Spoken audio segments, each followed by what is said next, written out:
What's up, guys? We are back with another NECA Toys review, taking a look at a figure that I have really been looking forward to from easily one of my favorite lines, sublines, I suppose, when it comes to NECA stuff. We are taking a look at the latest Kenner Tribute Aliens figure, and this is one of my favorite Kenner Aliens figures. So we've got the deluxe Rhino alien here today. So this guy is, of course, a very large figure, so he does get a more deluxe ultimate style box treatment. The box in general is absolutely enormous. This thing is massive, and it's got a recreation of a vintage Kenner blister card, so kind of like they did with the Ultimate Clan Leader Predator. So you've got a shot of the toy down there on the bottom with some Kenner style artwork at the top. You've got a XENOMORPH on the side, and then the back of the box, as usual, has a great vintage inspired cross sell, just like Kenner did back in the day, but done with NECA's own product. Since this is an ultimate release though, it does get the flap, so you can pop this bad boy open and you've got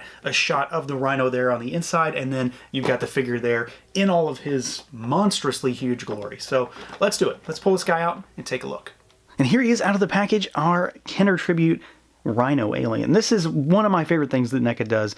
I was a big fan as a kid of the Kenner Predators, the Kenner Aliens. I loved all the weird, wacky, non-movie stuff that they did, and this guy is absolutely ticking a lot of boxes. Nostalgia, tons of translucent plastic, crazy design, and it is an enormous figure. I really can't stress that enough. This thing is far bigger than I expected it to be, and when you kind of stretch it all the way out, it becomes apparent that it's definitely the biggest XENOMORPH, aside from Queens, I think, that NECA's done. I can't think of anything that's bigger. I mean, something could be escaping my memory, but this is a big toy. So let's see what this guy can do. He is a little bit different. He's kind of clunky to articulate. There's definitely a learning curve, is the best way to say it. There is a learning curve with this figure.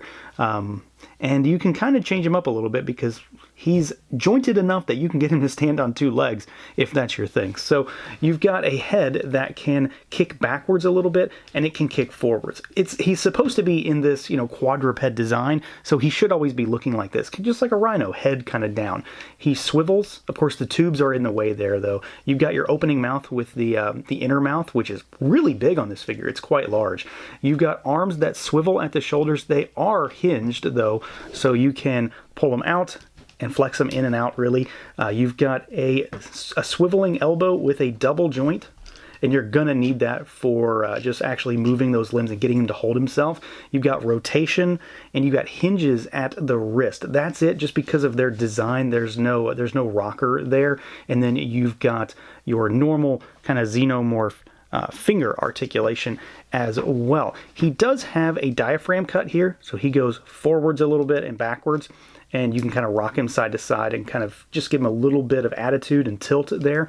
Legs, they swivel at the hips, and then they do go out. They kick out and then they'll kick in. They more kick out than in, just because of the fact that, well, he's meant to be on all fours at all times, really. So they kick forward and backward.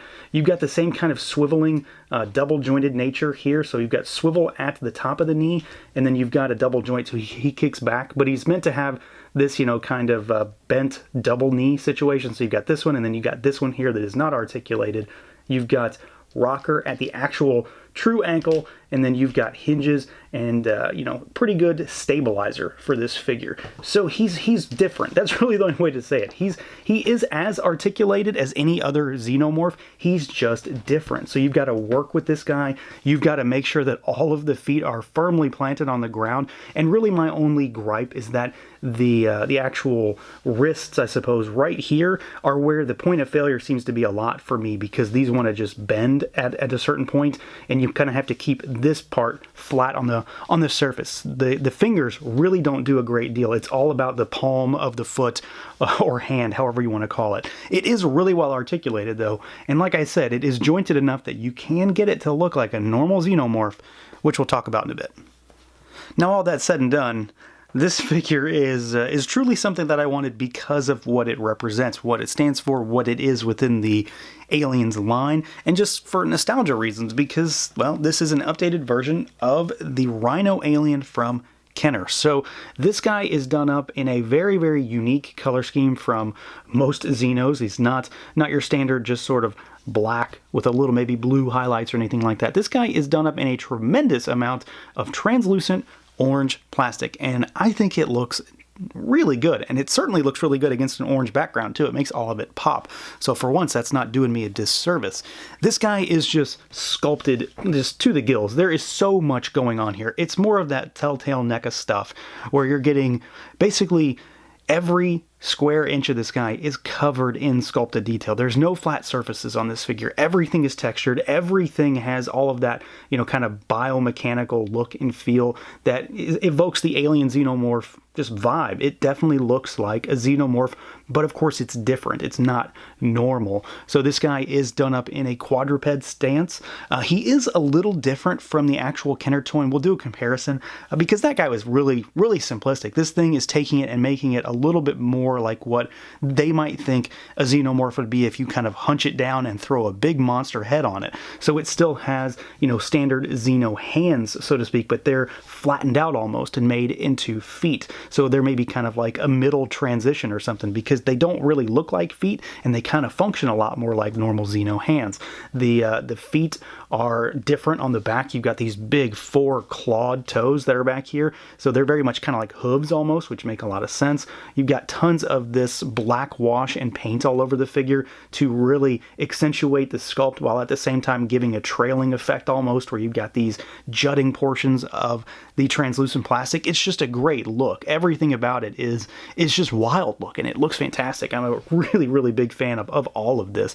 And then like on the inside here, you know, you've still got like your standard xenomorph frame. So it really looks like a xeno when you do get it, and we will, on its 2 hind feet. Of course, the big characteristic for this figure is the head sculpt because it is so different. It does have, as NECA tends to do a lot, a removable carapace dome on the head, so you can get kind of an inner workings look. You can see the kind of inner ridges with a little bit of yellow wash all over that orange, and then it kind of fades back into a darker kind of burnt orange almost. This is really cool. This dome mimics the actual Kenner toy a lot, and then the inside is more along the lines of what you see in a lot of NECA's normal Xenos. And then of course it all terminates in this massive massive horn here, which looks fantastic, very, very ferocious and brutal. And then of course, you know, you've got your inner jaw there, which is again a really long one. This thing's really big, so it'll work really well if you've got him pinning something down and it's kind of shooting its mouth onto it. So there's really not anything for me to complain about when it comes to the look on this thing. The paint is top notch, the sculpt is through the roof, and it's just a cool design. You give me any kind of weird alien animal hybrid kind of thing and I'm on board. That's why I was such a huge fan of that Kenner line and why I'm a huge fan of what NECA's pumping out when they do these kind of Kenner tribute figures, because they always turn out so good. And this one, at this point, this one might be my favorite. Now, like I mentioned, this guy can be stood upon his rear legs to make him into I guess a more traditional xenomorph. He still looks a little funny.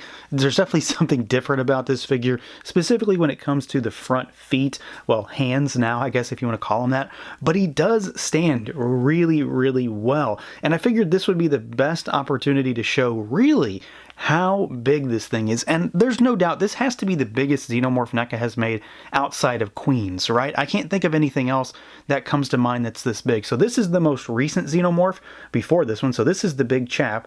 And I mean, this is a more standard style xenomorph. It's still not the biggest. It's not as big as a normal warrior in some respects, but this thing is dwarfed by it, and this is obviously the large assassin predator from what, last year, and I mean it's a hair taller. It's a humongous figure. Granted, it's maybe not supposed to be done this way, but I think it looks really, really awesome standing up on 2 legs, and you can certainly, you know, make use of it as a standard xenomorph. He just happens to have kind of funny front feet, hands when it comes to that, but it's an imposing figure. There is a tremendous amount of plastic here, a lot of size. Just the overall girth of this figure is pretty crazy. So it's going to have a huge shelf presence no matter what. It's bulky, it's big in both forms. And then, like I said, here is our comparison with the new NECA figure and our original Kenner figure, so you can get an idea of what they're going for. So there's a lot of those dark accents that kind of fade off into that trailing translucent plastic, because this guy is more of the same orange translucent stuff with the black tubes, the black horn. The only real difference is that this guy has a very silver mouth, where this one doesn't. It's a little bit shiny, but it's not silver. It's certainly not like that. This vintage figure also has an action feature.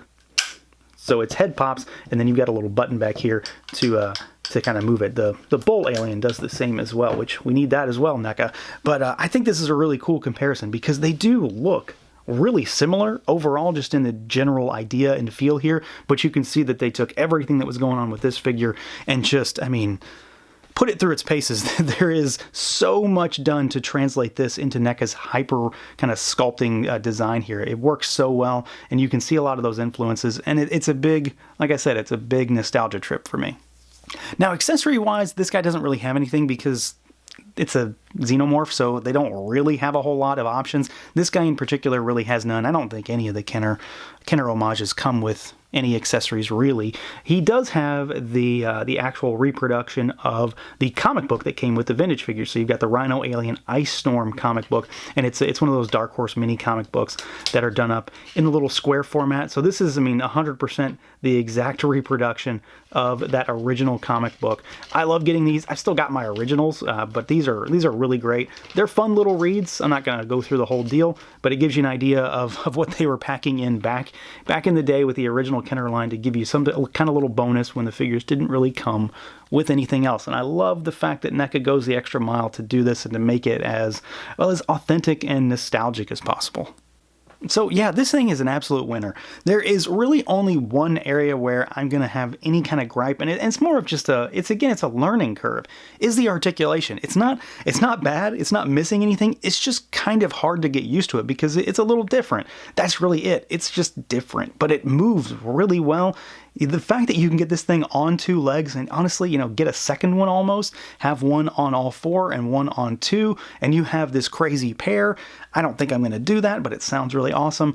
It's so awesome that this thing does move as well as it does for being this kind of crazy design, which is meant to be on all 4s, but you can do a lot with it. The sculpt is fantastic, the paint is fantastic, translucent plastic just for days, and it's a great interpretation of that Kenner figure. I can't stress enough that they do so well when it comes to this particular kind of thing, and there's no doubt in my mind after putting this one through its paces that this is my favorite of the bunch.